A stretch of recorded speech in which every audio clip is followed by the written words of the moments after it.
Karon Mayo 13, gisaulog sa kinatibukang simbahan ang paghandom sa kapistahan sa mahal nga Birhen sa Fatima. Nining santos nga misa, pangayunta ang pangaliya sa mahal nga Birhen nga sama kaniya mapaubsano ng natong dawaton ug himuon ang kabubuton sa Dios sa atong kinabuhi dinhi sa kalibutan. On the other hand, in today's gospel episode, Jesus again assured his disciples of their victory over evil. As proof, Jesus reminded them of his own experience.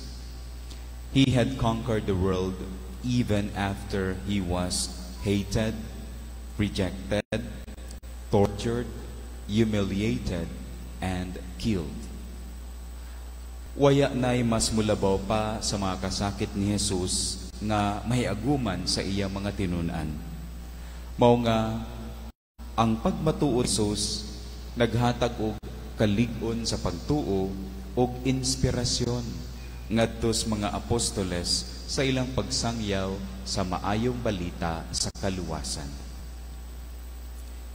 Dear sisters and brothers in Christ, in following the commandments of Jesus, we will encounter a lot of challenges, even pain, and similar experiences Jesus had. Apan matud pa ni Jesus diha sa Ebanghelyo karon, dili kita mahadlok ni mabalaka. Tungod kay human na niya na sinati o gidaog na niya ang kamatayon sa krus diha sa iyang pagkabanhaw. Yes, tunuod gayod nga gibuntog na ni Jesus ang kamatayon pinaagi sa iyang pagkabanhaw. Indeed, Jesus had overcome the world.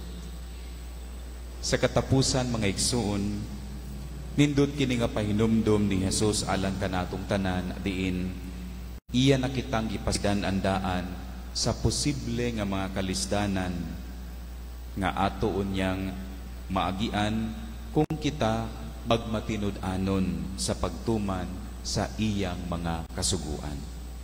Apan nagapasalig usab si Jesus kanato nga luyo ni iningnan anaa siya magauban kanato sa mga siya giubanan sa langitnong amahan.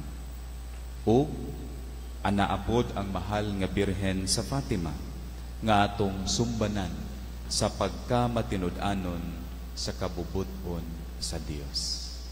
Amen. Mahal nga Birhen sa Fatima, iampo mo kami.